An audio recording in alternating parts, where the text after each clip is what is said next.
আগামী 23 আগস্ট জামালপুর জেলা বিএনপির দ্বিবার্ষিক সম্মেলন অনুষ্ঠিত হতে যাচ্ছে।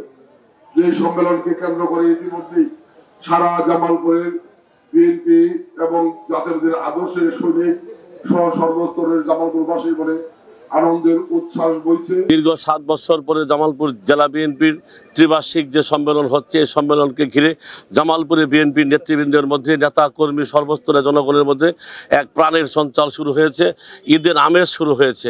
আমরা এই ফ্যাসিস্ট মুক্ত বাংলাদেশে, আগামী দিনে স্বৈরাচার মুক্ত বা বাংলাদেশে যারা বিগত দিনে ত্যাগী নির্যাতিত, তাদের নেতৃত্বের মাধ্যমে আমরা আগামী দিনে নতুন নেতৃত্বের মধ্য দিয়ে আগামী দিনে দেশনেত্রী বেগম খালেদা জিয়ার নেতৃত্বে, তারেক রহমান নেতৃত্বে জামালপুরেও একটি বিগত দিনে যে সমস্ত নেতৃবৃন্দ ত্যাগী নির্যাতিত নেতাকর্মীদের পাশে ছিল, তাদের সমন্বয় করে আমরা একটি নতুন কমিটি আগামী 23 তারিখে জামালপুরবাসীর কাছে উপহার দেব, এটুকুই আমরা আশা করছি। জেলা বিএনপির সম্মেলন দীর্ঘ 9 বছর পরে আবার উৎসব মুখর পরিবেশে আজকের এই জেলা বিএনপির দ্বিবার্ষিক সম্মেলন অনুষ্ঠিত হচ্ছে। এই সম্মেলনকে কেন্দ্র করে জেলা বিএনপি সহ থানা বিএনপি সহ আমাদের বিএনপি মানা সকল ভাতৃময় সংগঠন আজকে খুব উজ্জীবিত। ওয়ালটন এখন দেশের সীমানা পেরিয়ে পৌঁছে গিয়েছে 50টিরও বেশি দেশে। ওয়ালটন, ঘরে ঘরে বিশ্বজুড়ে। দীর্ঘদিন পরে আমাদের জামালপুরে সেই ঐতিহাসিক সম্মেলন হতে যাচ্ছে। এই সম্মেলনকে ঘিরে জামালপুরের এই মাথা থেকে ওই মাথা পর্যন্ত ফেস্টুন ব্যানারে ছেয়ে গেছে। সেই সাথে জামালপুরে এক ঈদের আমেজের মতো সৃষ্টি হয়েছে।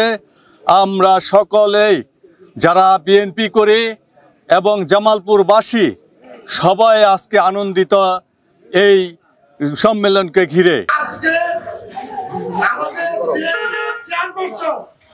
ভারপ্রাপ্ত চেয়ারপারসন নির্দেশে আমাদের কেন্দ্রীয় নির্বাহী কমিটির কোষাধ্যক্ষ উনি আজকে এখানে বুঝতে হবে আপনাদের তারেক রহমান সাহেবের নির্দেশে এই মিটিংয়ে উপস্থিত হয়েছে। আপনারা দয়া করে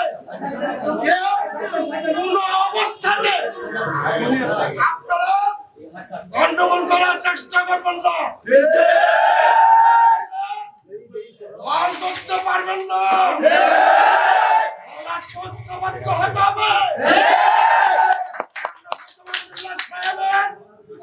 এখানে যে আলোচনা হয়েছে সেই আলোচনা আমাদের আগামী দিনের রাষ্ট্রনায়ক তারেক রহমান সাহেবের কাছে পেশ করবে।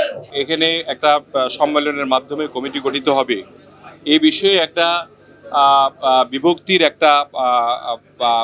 একটা একাংশের একটা বিভক্তি আমরা দেখে এটা আমাদের বিএনপির কেন্দ্রীয় পর্যায়ে এটা গোচরীভূত হয়েছে।